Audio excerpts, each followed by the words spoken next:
출애굽기 29장 10절서부터 22절까지 읽겠습니다. 자, 이제 요 29장은 이제 지난 시간에 말씀드린 바와 같이 제사장의 위임식에 관한 거라고 말씀을 드렸습니다. 그 앞에 내용들이 제사장 옷에 대한 걸 얘기했잖아요. 위임식이란 건 뭐냐면은 그 옷에 대한 규례를 다 설명하고 나서 그 옷을 입고 이제 제사장으로서 실제적으로 직무를 하기 위한 절차를 밟는 게 위임식이었습니다. 그래서 이제 1절서부터 9절까지는 그 위임식에 관한 포괄적인 준비 절차와 또 포괄적인 내용에 대해서 살펴봤습니다. 그 주된 내용이 뭐였죠? 하나님께서 이 위임식을 하게 한 거는 그 제사장이라는 거, 뭐 옷이라는 거 뭘 의미한다고 그랬죠? 그 옷은 다 우리의 벌거벗은 수치를 가리게 하는 예수 그리스도가 상징되는 게 제사장 옷에 나타난 모든 예수 그리스도의 의미, 예수 그리스도의 속성과 사역과 그분의 성품을 나타낸 게 그 대제사장 옷에 나타난 거라고 그랬습니다. 근데 우리는 원래 벌거벗은 몸이었는데 하나님께서 우리를 제사장 삼아 주셔가지고 그 옷을 입게 되었다. 그러니까 원래는 수치스러운 벌거벗은 그런 몸인데 그 어떤 옷이에요? 그 당시에 평민들은 생각하지도 보지도 못한 굉장히 영화롭고 화려한 대제사장 옷이 그렇게 화려했잖아요. 그러한 화려한 옷을 우리에게 입혀 주었다. 이게 주된 내용입니다. 그리고 이제 이 위임식을 하는 건 뭐냐면 너희가 이제 그 옷을 입었으면은 하나님께서 우리에게 예수 그리스도라는 영화로운 영광스러운 옷을 입혀 주었기 때문에 그 제사장으로서 어떻게 이제 살아가야 되느냐. 이게 이제 오늘 29장 전체 내용이고 오늘 그 내용이 더 자세하게 나옵니다. 자, 그럼 이제 오늘 내용을 보면은 10절부터 14절까지가 이제 제사장 아론과 여기서 이제 아론과 그의 아들들은 뭐냐면 하나님께서 그 제사장 직분을 감당할 사람들은 레위 지파, 그러니까 레위 지파 전체는 성소에서 봉사하는 일을 맡겼고 그 레위 지파 가운데서 아론과 그의 후손들에게만 대제사장, 그 다음에 제사장 일을 맡겼습니다. 그래서 이제 여기 아론과 그의 아들들 하면 다 제사장들을 말하는 겁니다. 근데 이제 요 제사장들이 옷을 입고 나서 실제로 제사의 임무, 그러니까 제사의 임무는 뭐냐면은 하나님께서 명하신 이스라엘 백성들의 죄를 짊어지고 그 죄를 속죄하러 가는 그게 제사장의 책무거든요. 그 일을 하기 전에 제사장 개인적으로 해야 될 일, 이것들을 지금 써놓은 규례입니다. 근데 이걸 하기 위해서 제사장이 제사를 엄청나게 많이 드려요. 오늘 보면 세 가지 제사가 나옵니다. 10절서부터 14절까지가 속죄제입니다. 속죄제. 그 다음에 15절서부터 18절까지가 번제. 그 다음에 이제 19절서부터 28절까지가 화목제에 대한 내용이에요. 이 세 가지가 나오고 이제 그 다음에 뒤에 다른 내용이 나오는데 그건 이제 다음에 하기로 하고 일단은 제사장이 자기 자신의 제사장으로서의 임무를 완성하기 위해서 먼저 제사를 드려야 되는데 그 제사 가운데 속죄제 첫 번째, 그 다음에 번제, 화목제 이런 순서대로 제사를 드렸습니다. 그러면 여기서 첫 번째 생각할 게 하나님이 왜 제사장이 원래 본연의 임무인 그때가 또 제사를 지내거든요. 근데 그 제사를 드리기 이전에 이 자기 개인이 드릴 제사를 지냈냐. 이거는 우리가 지난번에 살핀 바와 같이 자기 자신의 모든 죄악을 속죄하는 게 필요해요. 근데 그건 속죄제만 그게 있고 번제는 속죄가 아니라 뒤에 하겠지만은 헌신을 나타내고 화목제라는 건 하나님과 화평함을 누리는 게 상징되는 게 화목제입니다. 그러면 이 속죄제, 번제, 화목제를 다 드리라는 이유는 뭐냐? 너희가 이제 앞으로 이 제사를 다 드릴 터인데 너희 자신이 이 제사를 드림으로써 하나님께 속죄받고 또 하나님께 온전하게 헌신하고 하나님과 너희가 화목하지 못하면은 그렇게 다른 사람을 위하여 그 일을 할 수가 없다 하는 것을 가르쳐 준 거예요. 그러니까 이 얘기는 뭐냐? 우리 모든 그리스도인들은 다 만인 제사장, 하나님 앞에 제사장 된 자들입니다. 하나님 앞에 누군지 가서 우리 1대1로 하나님과 가서 대면하고 그 앞에 제사를 드릴 수 있는 자격이 얻어진 자들입니다. 신자 하나하나는. 그래서 신자 하나하나 개인들이 이 복음을 전하는 하나님께서 맡기신 화평케 하는 그 임무를 하기 전에 개인마다 속죄제를 드려야 되고 번제를 드려야 되고 화목제를 드리는 일이 우선적으로 필요하다 그 얘기예요. 그러니까 자기 개인이 은혜를 받지 아니하고는 다른 사람에게 이 일을 전할 수가 없다 그 얘기입니다. 근데 특별히 이 얘기는 직접적으로 이제 그 당시에 제사장들을 말하면서 오늘날에는 이 목회자들인지 교회 지도자들, 그러니까 목회자와 같이 특별히 하나님의 말씀을 전하는 자, 앞에서 인도하는 자, 이런 사람들에게는 또 교회에 많은 직분을 맡은 자, 이런 자들에게는 이 말씀이 더욱더 필요해요. 그러니까 우리가 가르치는 그 위치에 하나님께서 우리를 세워주셨습니다. 그 가르친다는 건 많은 성도들을, 신자들을 하나님 앞에 끌어가야 돼요. 중보적인 그 위치에 있어요. 그런데 하나님께서 우리에게 요구하시는 건 뭐냐? 지도자들에게, 가르치는 자들에게, 앞서서 가는 사람들에게 요구하는 것이 너희가 먼저 하나님과 지금 바른 관계에 서 있느냐? 이걸 지금 요구하고 물어보고 있다는 얘기예요. 근데 우리가 의외로 이런 면을 간과하기가 굉장히 쉬워요. 대부분 이제 우리 같은 사람 사역자라고 하잖아요. 사역자들은 하나님이 맡기신 그 일 자체에 대한 그 일에 관심을 갖고 중점을 두고 달려가는 건 참 좋은 건데 늘 그 일에만 초점을 두다 보면은 정작 내 자신이 하나님과 정말 바른 관계에 서 있느냐 이런 거를 유심히 살피지 아니하고 앞으로만 막 전진해서 나갈 때가 굉장히 많습니다. 그러니까 제가 이제 목회를 하면서 제 주변에 목사님들 보면 그런 굉장히 많이 느껴요. 그래서 야고보 사도가 그런 얘기를 했거든요. 너희가 많이 선생이 되지, 선생이 많이 되지 말라. 그러니까 이 얘기 뭐야? 가능한 선생이 되지 말라 그 얘기거든요. 그러면 그 얘기 듣고 저 목사 안 하고 다 안 하겠습니다. 이 얘기를 얘기하는 겁니까? 야고보 사도 시대 때도 어느 때든지 가르쳐주는 역할과 위치에 있을 사람이 필요해요. 그러면 사도 야고보가 너희들은 선생이 많이 되지 말라. 그 얘기가 그럼 실제적으로 선생이 그러니까 목사가 되지 말고 교사가 되지 말고 장로가 되지 말고 그 얘기입니까? 그 얘기를 말하는 게 아니라 선생의 위치에 있을 때 너희 자신을 늘 잘 돌아보아라. 그러니까 선생을 남한테 가르치려고만 하지 말고 가르치기 전에 너 자신 스스로가 하나님 앞에 너희가 가르치려고 하는 그것이 너는 하나님 앞에서 그것이 바로 돼 있는가 살피고 나서 다른 사람을 가르치라. 그게 이제 선생이 많이 되지 말란 그 말 속에 포함된 의미예요. 근데 그 당시에도 아마 그런 오류를 많이 범했던 것 같아요. 야고보가 그런 얘기를 한 거 보면은. 그래서 바울도 그 얘기를 합니다. 고린도전서 9장에서 내가 내 몸을 쳐서 복종시키게 함은 내가 다른 사람에게 복음을 전파한 후에 나는 버림을 받을까 두려워합니다. 저는 그 성경 구절 보면서 그전에 무지껏 봤는데 제 목사 된 내 그 성경 보니까 얼마나 전 두려운지 모르겠어요. 딱 목사 되니까 그게 아주 딱 정면으로 막 부딪히더라고요.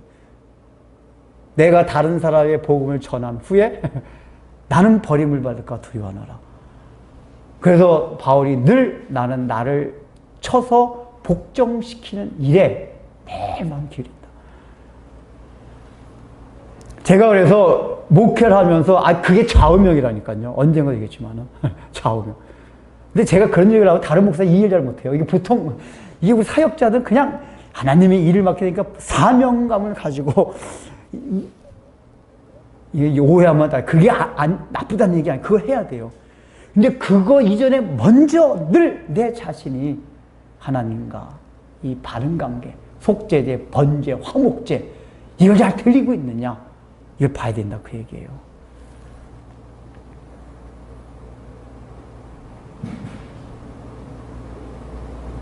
그래서 교회 지도자 위치 있는 사람들은 내가 위치상 가리키는 게 어쩔 수 없이 가리키지만은 그 나머지 때 늘 자기 자신을 돌아봅니다. 이거 막 마음을 기려야 돼요. 안 그러면 늘 넘어지기가 쉽습니다. 그래서 이게 우리가 보통 게 성령의 역사는 늘 어떻게 하면 우리가 이제 어떤 막 성령의 역사가 아니냐 기냐 이걸 판가름하는 좋은 시금석이 있어요. 성령의 역사가 있을 때는 가장 먼저 일어나는 게 내 속에 있는 죄악부터 바라보게 합니다. 평양 대부흥운동 때 그랬어요. 평양 대부흥에 강력한 성령의 역사가 있었는데 그때 첫 번에 일어난 현상들이 뭐였냐? 사람들이 자기 죄악을 보게 되냐, 자기 죄악을 보고 막 떼굴떼굴 굴르고. 그 전까지는 막 서로 막 다른 사람 막 죄악을 보고 막 그랬을 때요. 근데 강력한 성령의 역사가 있었다면 전부 자기 죄악을, 목사서부터 시작해서 모든 성도들까지 자기 죄를 가지고. 그러니까 성령이 강력하게 역사하시면 가장 첫 번째 자기를 돌아보게 해요. 자기를. 근데 바울이 다메섹 가는 도상에서 예수님을 만났어요. 그 예수님을 만났다는 게 엄청난 체험을 한 거예요. 근데 바울이 바로 사역 현장에 투입되질 않았어요. 성경에 보면. 예수님을 만난 회심 체험한 이후에 아라비아 사막이 뭐죠? 아무도 없는 광야 같은데 바울이 거기에 자세히 얘기하지 않아요. 근데 그거 보면 바울이 거기서 굉장히 어떤 체험들을 많이 했어요. 아라비아 사막 가가지고 3년간 있다가 나와가지고 그 다음서도 복음을 전하기 시작했습니다. 거기서 바라본 게 뭘까요? 자기 자신이 어떤 존재인지를 더 깊이 살펴보는 거예요. 그래서 바울이 로마서나 다른 서신들을 쓴 거 보면은 이미 공생이래. 그러니까 바울이 사역을 시작하기 전에 자기 자신이 얼마나 하나님 앞에서 죄인 개수였나를 깊이 통감한 상태에서 그 이후에 사역을 시작을 했어요. 그게 아라비아 사무에서 했던 게 뭐냐? 자기 자신을 돌보는 거예요. 왜냐하면 그 전에 바울이 얼마나 열심이었어요. 율법의 열심이가 하나님에 대해 굉장히 열심히 있는 자였었어요. 정열적인 사람이었어요. 근데 그 성향 그대로 사역에 뛰어들었다가는 망쳐요. 사역을 망치는 게 아니라 자기 자신을 망칠 수가 있단 말이에요. 그러니까 하나님이 아라비아서 보는 거예요. 그러니까 이거는 우리가 늘 그래요. 사역자뿐만 아니라 우리 모든 성도들이 성령의 역사라는 걸 늘 뭐냐? 우리로 하여금 내 자신을 돌아보게 해요.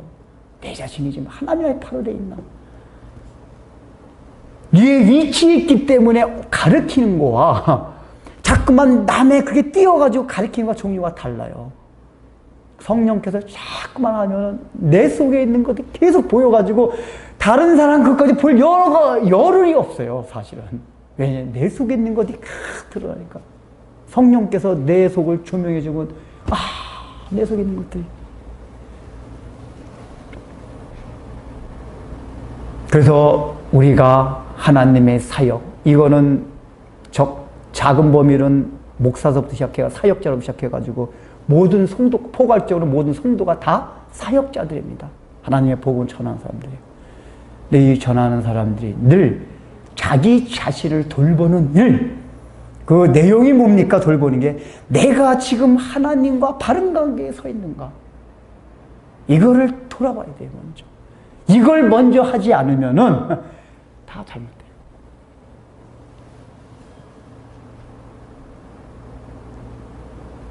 그래서 하나님께서 이 제사장 위임식 가운데, 그러니까 이거 본격적으로 제사장 일을 하기 전이라는 얘기, 하기 전에 이 일을 한 거는 먼저 너 자신을 돌아보고 너 스스로가 하나님과 바른 관계 있는가를 되돌아보고 또 되돌아보고 또 되돌아봐라. 이걸 지금 얘기해주고 있습니다. 우리가 이걸 늘 해야 돼요. 그래서 우리가 교회 안에서도 누가 막 이렇게 할 필요가 없어요. 또 이런 얘기, 그럼 권면할 필요도 없나요? 권면 안 하는 얘기 아니에요. 우리 서로 또 권면하는 게 필요해요. 그러나 그걸 잘 구분해야 돼요. 내가 위치상 연약한 자를 권면하는 것과 나의 잘못은 보이지 않고 그 사람의 잘못이 보여서 정지하는 차원에서 얘기하는 건 얘기가 달라요. 그건 각자가 다 알아요. 각자가. 바울이 그런 마음이 있다고 해가지고 권면 안 한 게 아니잖아요. 늘 권면을 했어요. 그러나 권면하지만은 늘 자기를 쳐서 복종시키는 걸 더, 그러니까 이게 제가 목사가 되는 게 안 좋은 점이 그런 것들이에요. 이게 위치상 가르치는 위치에 있다 보면은 이게 우리 인간의 본성적으로 자기를 돌보는 것보다 남을 가르치는 일에 주력하기 아주 쉬워요. 우리 본성상. 그러기 때문에 일반 성도들보다 더욱더 자기를 쳐서 복종시키는 일에 주력을 해야 돼요. 다 해야 되지만.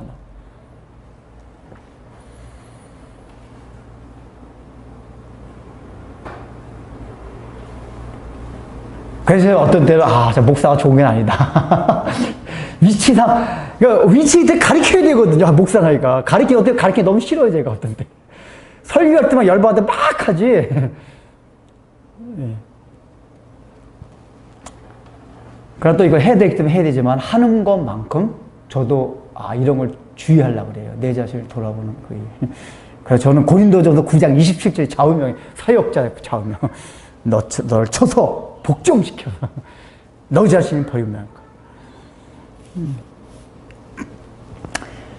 그래서 하여간 이거는 이제 모든 사역자들이 주의할 점을 먼저 위임지에서 보여주고 있습니다.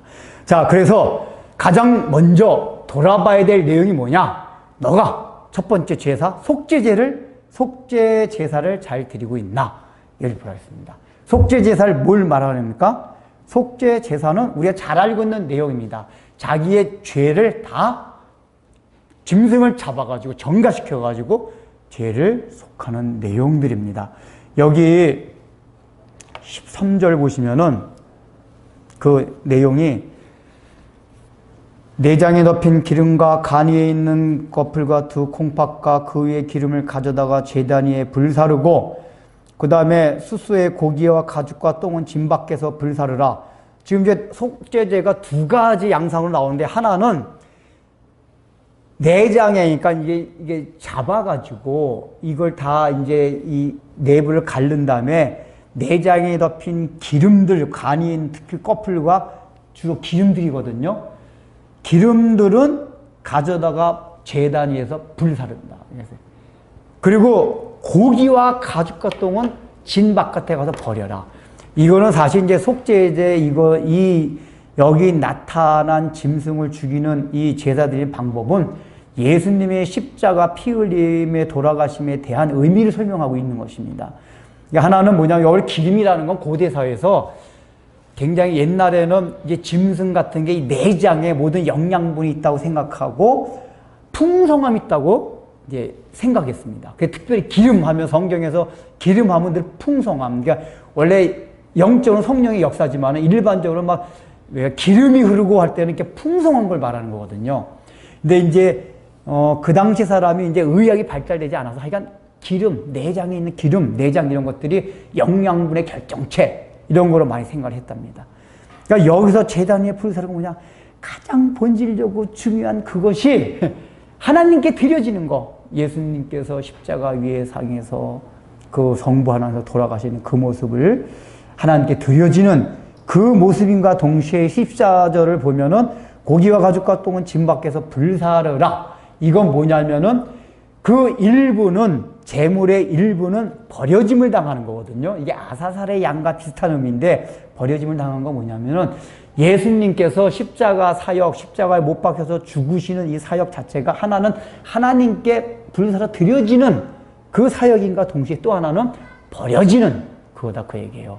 그러니까 십자가에서 자기 몸을 들여가지고 우리를 위하여 몸을 피움으로써 대신 그 측면도 있지만은 실제적으로 예수님께서 하나님으로부터 버림을 받는다 하는 사실을 여기서 보여주고 있습니다. 그러니까 가짜로 버림을 받는 게 아니라 실제로. 그래서 나의 하나님 어찌하여 나를 버리셨나이까? 예수님이 실제로 하나님과 분리되는 지옥의 고통을 맛보는 그걸 다 버림을 받으신 것이죠. 실제로. 그러면 속죄제를 드린다는 얘기는 뭐냐? 바로 너희가 예수 그리스도의 그 십자가 사건을 생각하면서 그분이 십자가를 통해서 너희 대신 하나님께 드려지고 너희 대신 하나님께 버려졌다는 그 사실을 마음에 깊이 의식하고 간직하고 그것에 대한 감격과 사랑이 있느냐? 이게 속죄제를 드려요. 그러니까 오늘날로 설명하면 그게 속죄제를 드리는 거예요. 그래서 버려졌다는 걸 통해 가지고 내가 얼마나 죄가 컸으면은 성자 하나님이 성부 하나님 아버지로부터 버림을 당했을까? 그리고 우리 예수님이 얼마나 나를 사랑하셨으면 나 때문에 하나님께 드려져서 대신 바쳐졌을까? 그 하나님이 죄에 대해 미워하는 마음과 그러나 죄에 불구하고도 우리를 사랑하셨던 그 마음을 생각하면서 그 나의 죄가 속한 걸 믿으면서 감사하고 감격하고 그것 때문에 주님을 사랑하는 그 마음들이 우리에게 있느냐. 그러니까 모든 신앙생활의 근본 이거부터 생각해야 돼요. 여러분들 속죄제에 대한 감격과 은혜와 사랑이 마음에 있습니까? 이것으로부터 출발해야 된다는 얘기예요. 이게 없으면 안 돼요. 그래서 두 번째는 15절부터 18절의 번제입니다. 번제. 번제라는 건 뭐, 그러니까 양이, 여기서 그러니까 양이 또 순양 한 마리 이게 뭐냐면 제사 종류가 달라서 그런 거예요. 제사를 지낼 때마다 양을 죽이기 때문에 이게 뭐 또 순양 한 마리 이게 무슨 얘기인가 하는데 제사 종류가 달라서 또 다른 양을 죽이는 겁니다. 그 15절부터 또 다른 순양 한 마리를 끌어와가지고 머리 위에 안수하고 그 다음에 가져 제단 위에 피를 뿌리고 나서 여기에 특징이 있어요. 이 번제의 특징 17절 봅시다. 같이 읽어보겠습니다. 17절, 18절 시작.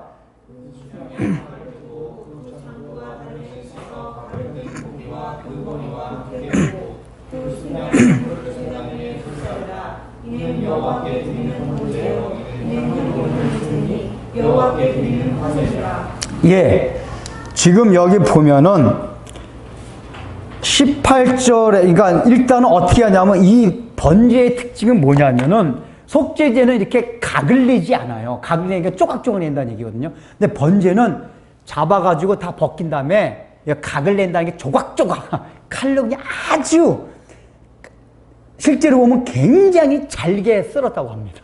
토막토막 또 토막토막 잘게 썰어 가지고 이걸 제단에 올려놓고 전체 다 불태워버려요. 온땅 몽땅 다 불태워요. 그리고 보면은 여기 18절에 보면 앞에 불사르라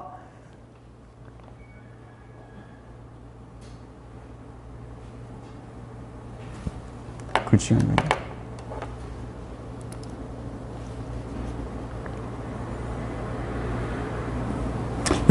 18절에 보면은 그 순양 전부를 제단 위에 불사르라 그랬잖아요.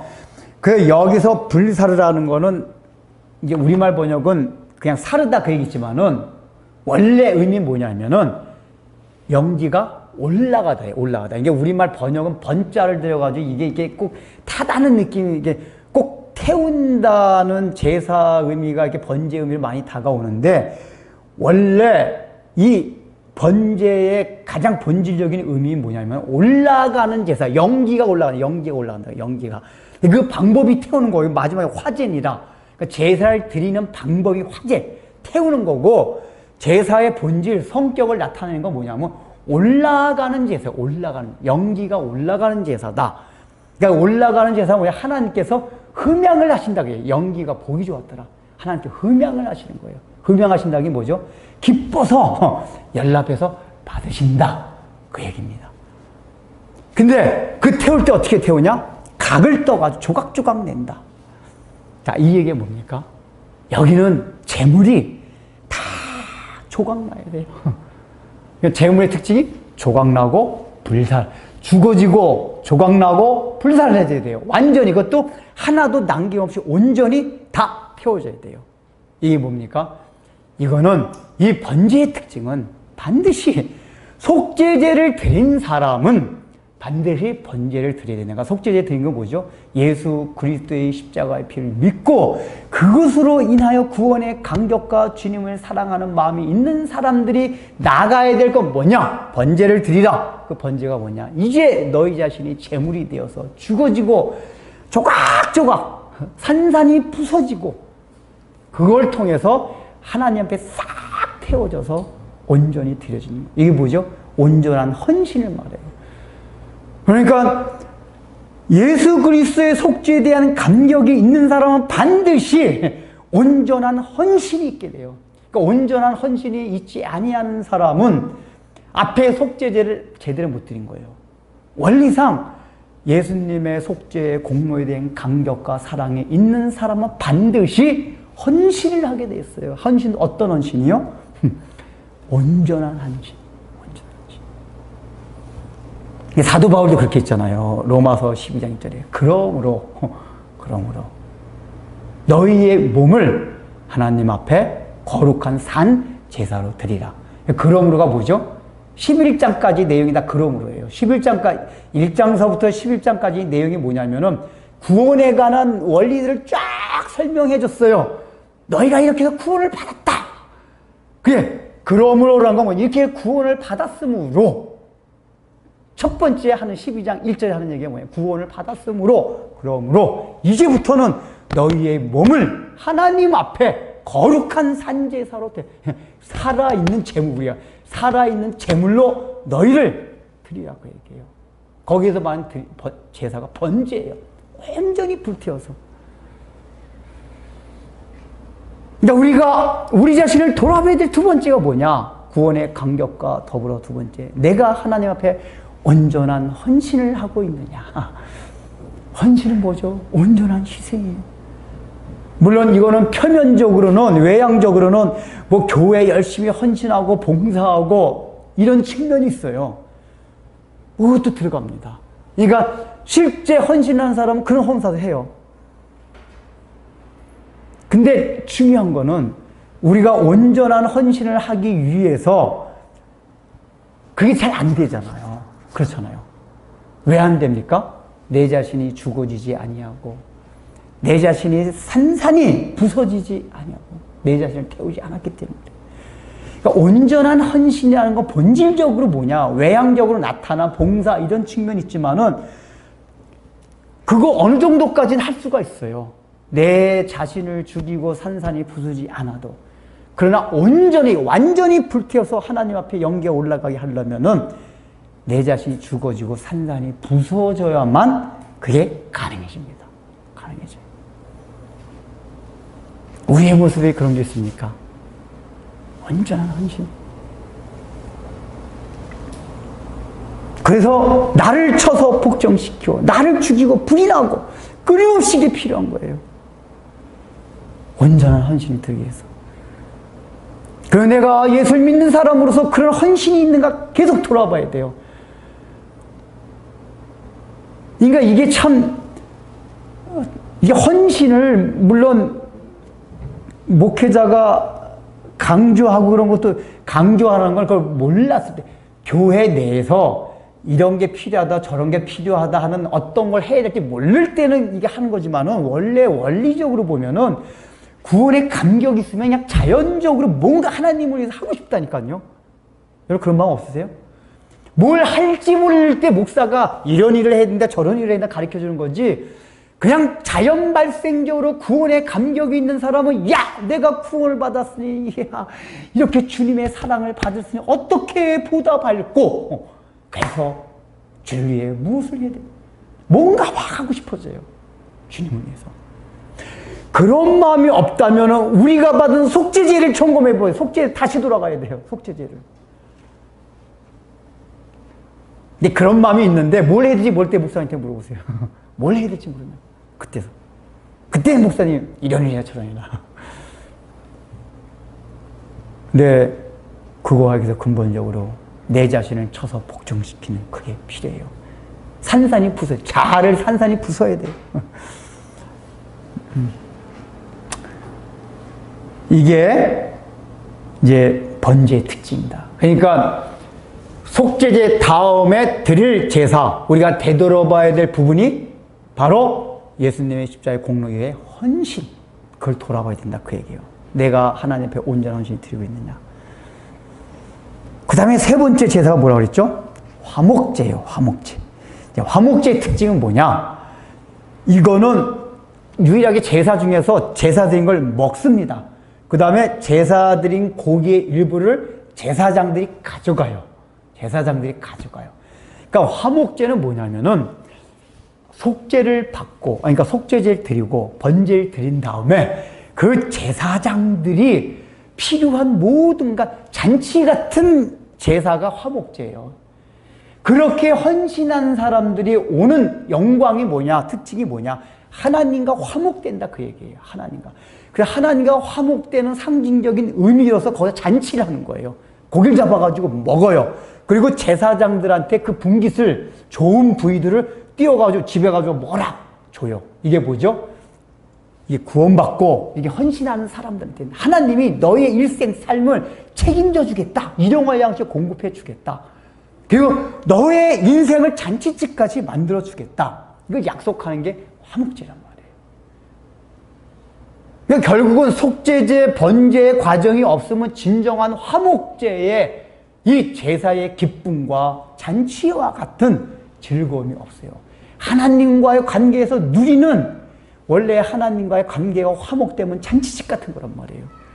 근데 이 앞에 두 제사가 있지 아니하면은 화목제라는 그걸 통해서 오는 하나님과의 기쁨, 그 관계를 누릴 수가 없습니다. 없어요.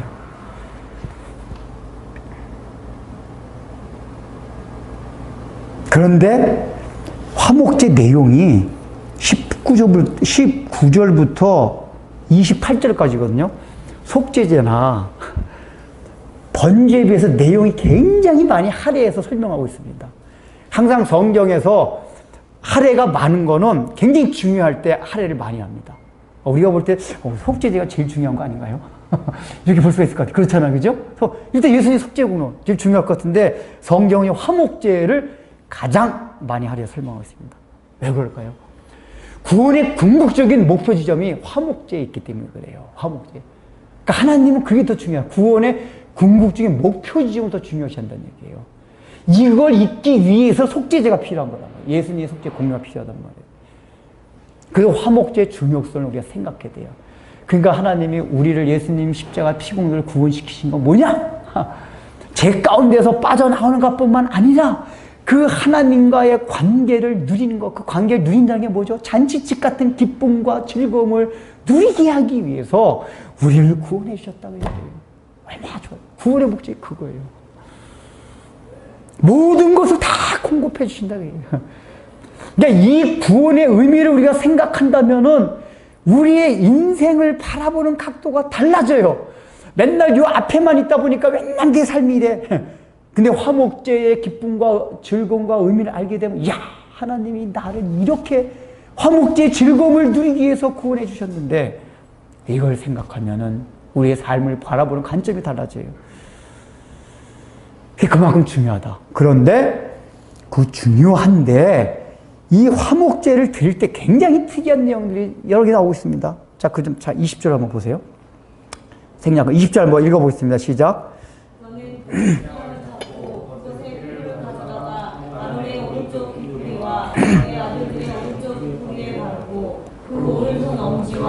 오른발 엄지에 바르고 그 피를 제단 주위에 뿌리고. 예. 아, 이게 또 뭐냐, 갑자기. 화목제 특이한 게 나와요.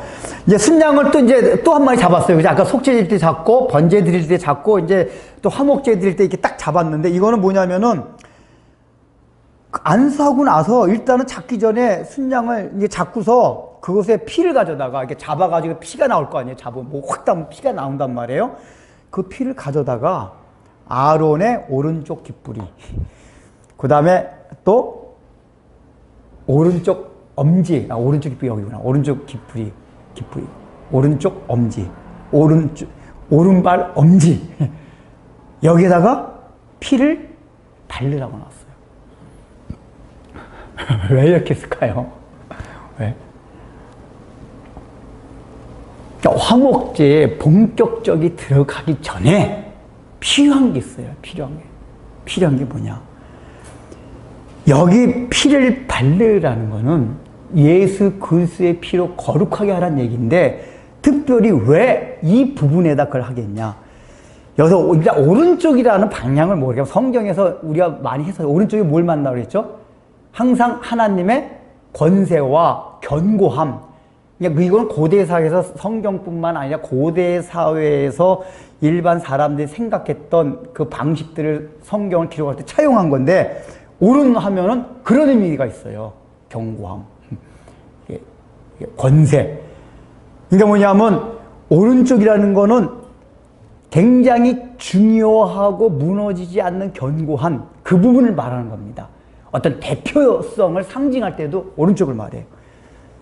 그러니까 오른쪽 하면은, 여기서 깃뿌리 하면은 다 깃뿌리가 두 개 있지만은 대표적으로 상징적으로 견고한 차원에서 오른쪽 깃뿌리다 그 얘기예요. 그러면은 오른쪽이 그걸 얘기한다면은 깃뿌리와 그 다음에 오른손과 엄지는 뭘까요? 우리 몸의 기관들을 얘기하잖아요.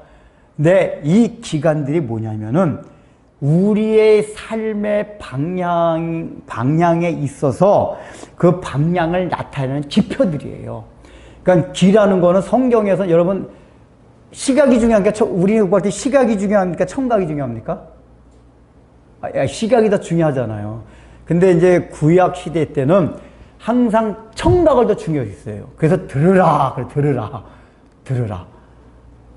그래서 청각이 감각기관의 대표성을 띄었습니다. 그 하나님 말씀 보라 그러지 않고 들으라 그래요. 들으라. 그러니까 이게 귀를 말하는 건 뭐냐면은 우리의 모든 감각기관을 총칭해서 하는 말이에요.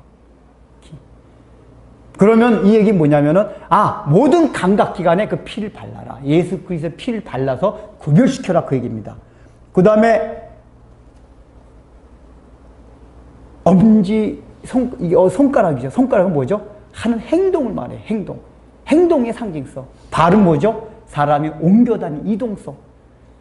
그러니까 이게 뭐냐면 우리 삶의 일상 가운데 나타날 수 있는 우리의 인간이 행동을 취하는 것을 압축해서 우리 몸에 있는 기관으로 지금 설명하고 있는 거예요. 우리가 어떤 행동을 취할 때 모든 감각기관을 통해서 이렇게 정보를 수입하고 생각하고 해야 한 다음에, 그 다음에 발을 움직여가지고, 손 가지고 한단 말이에요. 그러니까 우리의 삶의 행동 제반, 이런 걸 총칭해서 하는 말입니다. 그럼 이게 구체적으로 말하면 깃뿌리라는 건 우리의 감각기관이죠. 그 얘기는 너희 귀에다가, 청각기관에다가 피를 뿌려라. 구별시켜라. 너희 눈, 시각기관에다가 피를 뿌려라. 구별시켜라. 너희 코에다가 피를 뿌려라. 구별시켜라. 이런 얘기예요.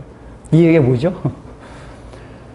화목제에 드리기 앞서 화목제에 드리려고 하는 사람은 뭐가 필요하냐? 너의 모든 청각기관을 예수 그리스도의 피를 통해서 구별시켜라. 그 얘기예요.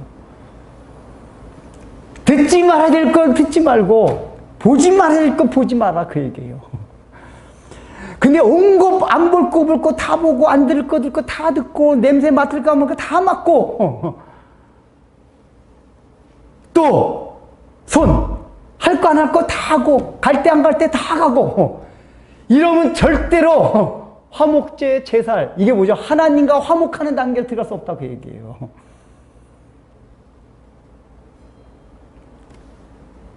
오늘날 사회는 이게 얼마나 더 지키기가 힘듭니까? 왜 이렇게 볼 것도 많은지, 굳이 안 봐도 될 것들, 왜 이렇게 들을 게 많은지, 왜 이렇게 좋은 냄새가 많은지, 얼마나 요즘은 요리도 좋은 게 많은지 몰라요, 냄새가.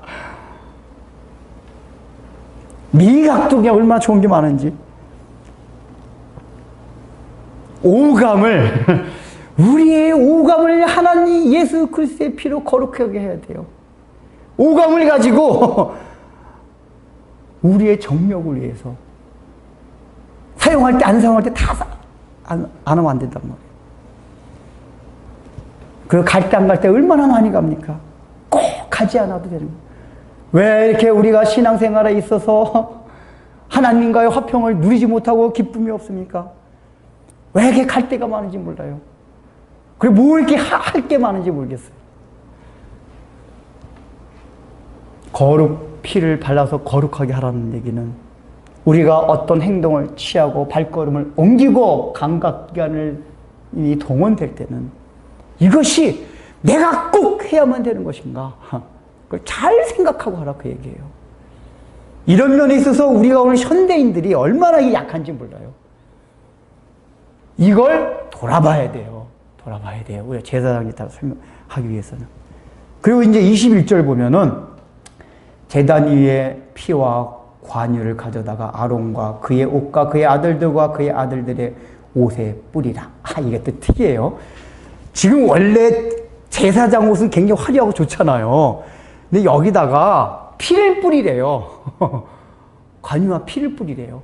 이게 또 뭔 짓이에요? 아니, 지금 우리 설명했잖아요. 이 옷을 하나님이 제사장 옷을 그 당시에 평민들이 입지 못한 엄청나게 화려한 옷이라고 했잖아요. 근데 이 옷의 특징이 뭐죠? 예수 그리스도에 있게 될 영광을 나타낸다고 했잖아요. 이게 다시 말하면 예수 그리스도의 또 우리가 하나님께서 우리에게 제사장 된 우리에게 맡기신 사역의 영광이 얼마나 큰가 이걸 보여주는 게 옷에 담겨 있단 말이에요. 옷이란 건 제사장님들이니까 우리가 예수 그리스도의 공로를 입고 예수님의 명령을 받아서 하는 모든 사역들 그게 옷에다 담겨 있어요. 그게 굉장히 영광스러운 거예요. 그죠? 영광스러운 거예요. 근데 여기다 옷을 피를 뿌리래요. 일단 피를 뿌리면 그 당시 실제 그 3,500년 전에 상황 속에서는 아이 좋은 옷에 피 뿌리면 얼마나 저기가 되겠어요. 옷 다 망가지잖아요. 나중에 보면 이제 옷도 대대로 이거 제사장들이 바뀔 때마다 새로 짓는 게 아니라 물려주라고 그러거든요. 물려주라고. 그럼 피를 또 한 번 또 빨아야 될 거예요. 왜 하나님이 이 일을 했을까요? 첫 번째는 이건 역설적인 건데 원래 옷을 지은 거는 하나님께 옷을 멋지게 이렇게 제사장을 한 거는 그 옷에 담긴 의미 너희가 지금 제사장 일을 감당하고 있는 거 하나님과 대면한 거 만난 게 그게 얼마나 영광스러운 일인가 이걸 알라고 준 건데 이 사람들은 늘 놓치는 게 있어요. 그 의미를 망각하고 화려한 옷에만 초점이 맞출 수가 있단 말이에요. 옷에. 야, 저 옷 멋있다. 이제 그 제사를 바라보고 있는 제사장이 이제 집전하고 있을 때 이게 이제 제사장도 그렇고 백성도 그렇고 옷을 바라보면서 야, 나도 저런 옷 한번 언제 입어보지 못하나. 여기 막 흉패에는 막 보석들이 있고 그랬잖아요. 야, 나 저기 보석에서 하나만 있으면 내 옷에다 하나만 있으면 좋겠다. 그러니까 원래는 이 제사의 임무가 얼마나 영광스럽다는 걸 보여주기 위해서 그 옷을 입힌 건데 엉뚱하게 보고 있는 사람들은 야, 저런 옷 한번 입어보고 싶다. 이런 마음을 가질 수가 있단 말이에요. 인간의 마음이라는 게. 피를 확 재뿌리는 거지. 피를 확 뿌리면 어떻게 돼요? 얼마나 끔찍해. 피라는 게 끔찍하잖아요. 그러니까 일단은 그 마음을 하나님이 제거시키는 거예요. 그 당시에는. 너희가 원래 의미에 가져다라. 이거는 바로 이 피가 원래 지금 짐승을 잡을 때마다 계속 피가 났잖아요. 그 당시에 이스라엘 백성들 그게 예수 그리스도라는 건 몰랐지만은 그 피의 의미는 알고 있었어요. 왜냐하면 짐승을 잡을 때마다 자기 죄를 다 안수해서 정가시켰잖아요. 그러니까 피가 솟아날 때마다 그 피가 내 대신 양이 잡혀서 죽음을 당하는 피다. 이걸 알고 있었거든요. 그 예수 그리스도라는 것만 몰랐던 거지. 그러니까 그 피를 딱 뿌렸더니 이 지금 제사를 치는 건 내 죄 때문에 제사를 드린 거구나. 이걸 기억하라 그 얘기예요. 거기 옷 바라보면서 저런 옷 한번 입어보고 싶다. 이걸 생각하지 말고 정신 판딱 들고 그게 아니지. 이게 내 죄 때문에 제사를 드린 거구나. 이게 오늘날 얘기한 겁니까? 우리 주님께서 우리에게 제사장으로서 맡겨주신 옷, 그 뭐죠? 하나님의 일들. 이거 얼마나 영광스러운 일들인지 몰라요. 하나님 우리에게 맡기신 거는 다 영광스러운 거예요. 제사장이라는 건 뭐죠? 화목케 하는 일. 특별히 여기서 뭐냐? 화목제잖아요. 화목제라는 건 뭐죠? 내가 화목게 되고 다른 사람을 하나님과 화목케 하는, 그게 화목제예요. 이 화목제가 얼마나 영광스러운 제사인지를 몰라요. 다른 말로 말하면은 내 자신이 하나님과 화목게 되는 거고, 또 화목게 된 내가 다른 사람들 하나님과 연결시켜서 그 사람의 삶을 그 영광을 가져다 준 이 일이 얼마나 좋은 일이고 영광스러운 일인지 몰라요. 그게 옷에 다 표현이 돼 있단 말이에요. 제사장 옷에. 그런데 중요한 거예요. 우리가 그 하나님의 일이라는 사역을 하다가 보면은, 가끔 가다 보면은 그 일 자체, 우리가 아까 첫 번째 한 내용과 유사해요. 그 일 자체만 우리의 초점을 맞출 수가 있어요. 이 이해를 잘 하셔야 돼요. 왜냐면은 그 일 자체가 어떨 때 보면 이게 특별히 자기가 열심히 사역을 해서 많은 열매가 있게 됐어요. 사역의 열매. 그럼 기쁜 건 사실이에요. 근데 우리가 주의할 게 뭐냐면은 그 사역의 열매, 그 영광을 바라보면서 그 영광에만 취할 수가 있어요. 이게 특별히 목표지향적이거나 성취지향적인 사람이 이런 오류를 범하기 쉬운데, 이제 이런 사람의 특징이 뭐냐면은 하나님의 일을 하긴 하는데 이게 내 성향상 목표지향적이고 성취지향적이에요. 그럼 이게 뭐냐면은 하나님의 일이 내 일이 돼버려요, 내 일. 성취를 했다 하는 기쁨. 잘 이해하셔야 돼요. 이 일을 성취했다. 목표를 이루었다. 여기서 오는 기쁨들이 엄청나게 커요. 영광스러워요. 여기 취해버려요. 내 하나님 바라는 건 뭐냐? 모든 사역을 할 때는 늘 그리스도의 피의 속죄의 공로, 이거를 늘 마음에 뿌리고 기억하고 간직하고 사역을 하라, 그 얘기예요. 그러니까 사역을 하는 데 있어서도 이것은 내 힘과 내 능력과 내 열심으로 하는 것이 아니다. 주님이 십자가를 못 박혀 주시고 내 이 감격 때문에 주님의 은혜에서 감격하는, 주님이 다 하시는 것이다. 그것을 통해서 늘 십자가를 바라보아야 된다, 그 얘기예요. 그러니까 하나님이 사역이라는 영광의 옷을 주신 게 근본적인 목적은 뭐냐? 피를 뿌리기 위해서 주셨다, 그 얘기예요. 피가 뭐죠? 그리스도의 은혜에 더 가까이 가게 하기 위해서 우리에게 사역을 맡기셨어요. 이걸 우리 사역자들이 굉장히 잘 알아야 돼요. 믿는 사람이 다 그걸 기억해야 돼요. 하나님은 인간의 힘을 통하지 않고 모든 걸 다 하실 수가 있어요. 근데 왜 목사를 세우고 장로를 세우고 전도사를 세우고 집사를 세우고 또 신자를 세워서 꼭 전도를 해도 하나님의 꿈이 나타나서 믿게 될 걸 굳이 예수 믿는 사람 통해서 말을 해가지고 전도하게끔 만들었냐, 그 얘기예요. 사역을 이렇게 만들었냐. 하나님 못하셔서가 아니에요. 왜 그렇죠? 그 자체는 다 영광스러운 일들이에요. 그 입고 있는 옷이 영광스러운, 그 사역의 옷이란 말, 영광스러운 거예요. 그런데 그 일을 하는 거는 마지막에 피뿐. 너희가 그 일 자체가 결과를 보는 게 아니라 그 일을 하는 걸 통해서 하게 되면 뭐냐면은 그 과정상에서 십자가의 은혜에 더 가까이 가게 돼요. 하나님의 일을 하다 보면은 점점 내 자신이 연약함을 보게 돼요. 내 의지가 약한 걸 보게 됩니다. 내가 넘어지는 모습을 보게 됩니다. 그 결과에 이르지 못할 때가 보게 됩니다. 그때마다 십자가를 바라보게 돼요. 십자가의 피가 내 마음에 뿌려지는 거예요. 그래서 이 옷에서 영광스러운 모습을 보게 하는 거 아니라 예수 그리스도의 십자가의 피를 보는 거예요. 주님, 제가 이렇게 연약했군요. 그래서 사역을 하면 할수록 점점 겸손해지는 거예요. 주여, 제가 한 것이 무엇이 있습니까? 이게 기독교의 굉장히 중요한 원리예요. 그러니까 이거는 이게 동량의 겸량의 미덕으로 속마음으로 내가 한 게 있는데 그것도 제가 뭘 한 게 있습니까? 이게 아니라 실제 내 마음속에 내가 한 게 아무것도 없다는 의식이 들리게 돼 있어. 원래 이게 성경의 원리는. 이게 기독교 다른 거 다른 점이에요. 그래서 요한계시록에 보면 예수님이 나중에 우리한테 면류관을 줘요. 근데 면류관을 받은 우리가 주여 언제 우리가 이런 걸 했습니까? 그러니까 실제 그 사람들 마음 제가 한 게 아무것도 없는데 아니다. 네가 한 거야 아니야. 네가 전도했잖아. 네가 봉사했잖아. 네가 말씀 읽고 막 저기 했잖아. 막 이렇게 한단 말이에요. 제가 한 게 없는데요. 이게 왜 그죠?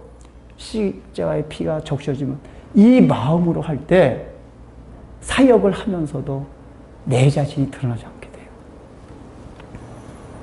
근데 우리는 우리에게 제사장 직분을 맡긴 이유가 뭐냐? 하나님의 일을 하게 하기 위함입니다. 그런데 그 하나님의 일을 하기 위한 것이 하나님이 부족해서가 아니에요. 우리의 인간의 노력과 열심, 그것으로 이루어진 게 아니라 그 일을, 우리를 통해서 일을 주신 이유가 뭐냐?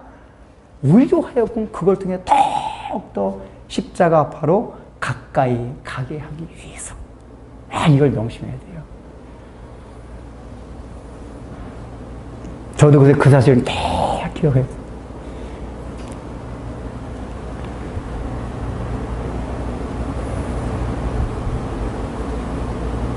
목사님하고 얘기하다 보면, 이런 거에 다 우리가 오를 보면,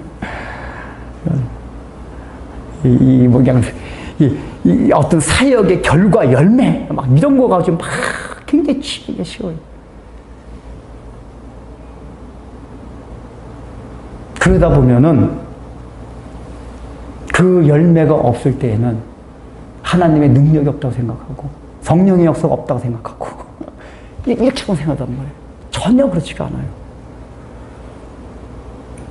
그 열매나 결과와 상관없이 하나님 맡기신 것 최선을 다하게 되면, 그러니까 십자가의 피로 적셔진 사람들은 그 결과에 연연하지 않게 돼요. 묵묵히 나갑니다. 그런 모든 것들을 통해서 하나님 십자가 위에 더 깊이 적셔져서 은혜가 감사합니다. 은혜가 감사합니다. 그래, 옷에다가 피를 뿌리는 거예요. 사역의 옷에다가.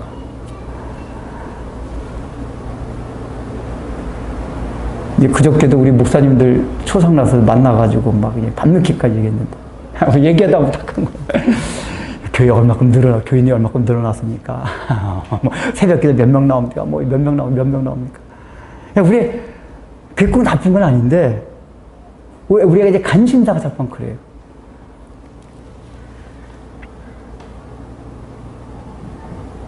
우리 목사님들이 옛날에는 제가 김천 왔다 갔다 하면서 그런 걸 이해를 못 했었어요. 유 목사님 참 특이하다고.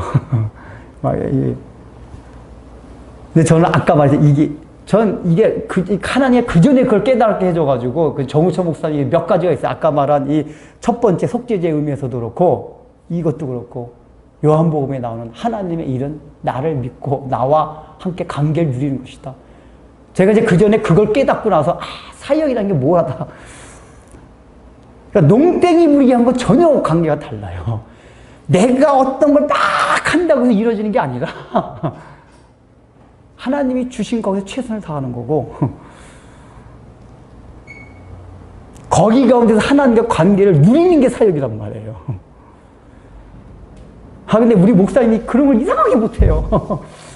우리 목사님 하는 얘기가 뭐냐면, 나보고 신기한 게, 일단은 자기네들은, 일단 첫 번째 그거예요. 목사님, 개척교회인데 그렇게 해서 교회가 됩니까? 그래요.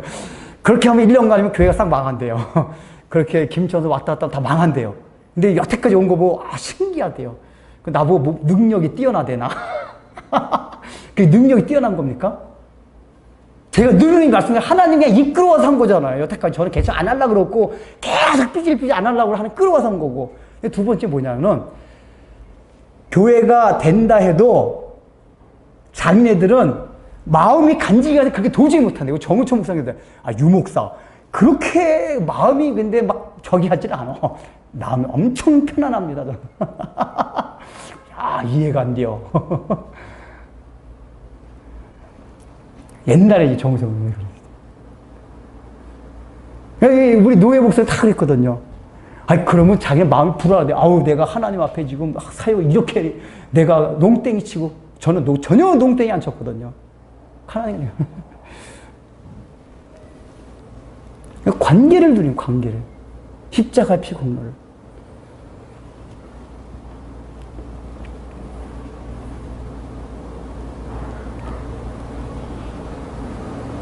우리가 그게 없다 보면은 늘 사역에 허무감이 있어요.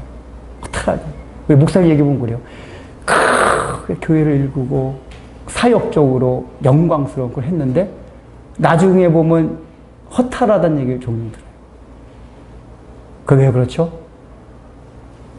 사역에만, 그 영광스러운 그 사역에만 매진하면서 자기 자신이 그리스도의 피를 통해서 하나님과 누리는 관계를 놓쳐버린 거예요.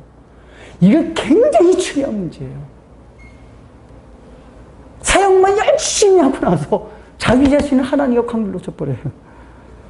이거는 모든 평신도들 마찬가지예요. 내가 하나님의 일을 산다고 하면서 정작 외향적으로 뭔가 그런 모습이 있는데 화목제에서 드리는 하나님과 관계에서 누리는 기쁨과 즐거움과 잔치집 같은 거, 이걸 하나님이 우리들에게 요구하신다 그 얘기예요. 그래서 종종 그 옷에다가 피를 뿌리라고 해요. 피를. 십자가의 은혜를 생각해요. 이 은혜를. 그래야지 우리가 이렇게 곁다리로 안 가요. 제가 이 설교를 다른 목사님이 좀 많이 들어야 될 텐데. 우리 노예 목사님들이. 제가 이제 가끔가다 이 얘기를 하면은 지금은 조금씩 이해를 하시더라고요. 어떤 분들.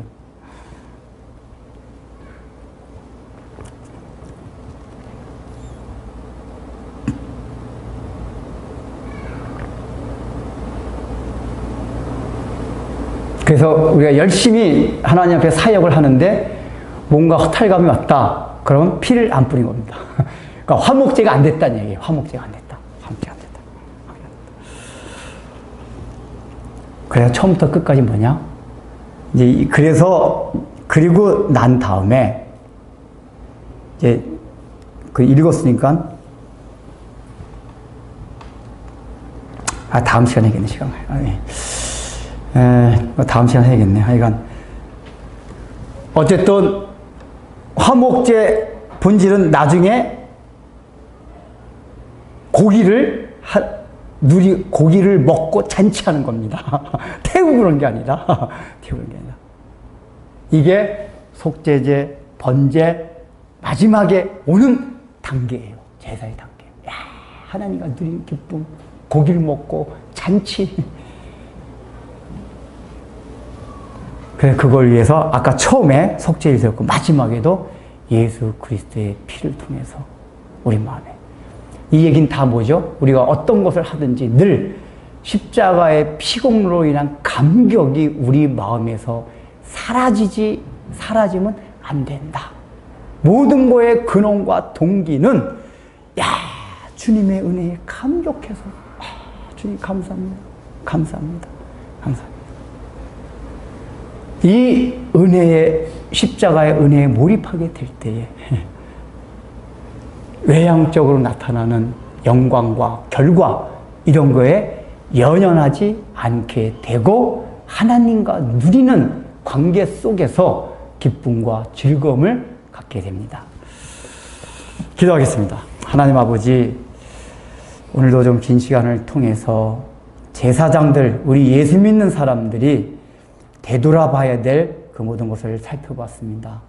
우리의 시작이 예수 그리스도의 십자가의 공로를 통한 구원의 감격으로 시작하게 하여 주시고, 그렇게 되면 반드시 주님 앞에 우리를 온전히 불태우는 헌신이 있게 하여 주시고, 그 뒤에는 이제 우리 자신을, 우리의 모든 삶을 주님의 피로 구별됨을 통해서 하나님께 가까이 나가고 잔치를 누릴 수 있는, 특별히 하나님 아버지, 우리가 그 잔치를 누려 가는 가운데 하나님 아버지 주님께서 맡기신 그 사역의 영광이나 결과에 연연하는 것이 아니라 늘 우리의 심령 가운데 십자가의 피를 뿌리고 십자가 은혜에 감격하여 그 감격을 통하여 주님께서 우리에게 주시는 하나님 안에서 누리는 그 관계를 통해서 얻는 기쁨과 즐거움이 있게 하여 주시어서 우리 신앙생활 가운데 허탈함이 있지 않도록 복 내려 주옵소서. 예수님의 이름으로 기도드립니다. 아멘.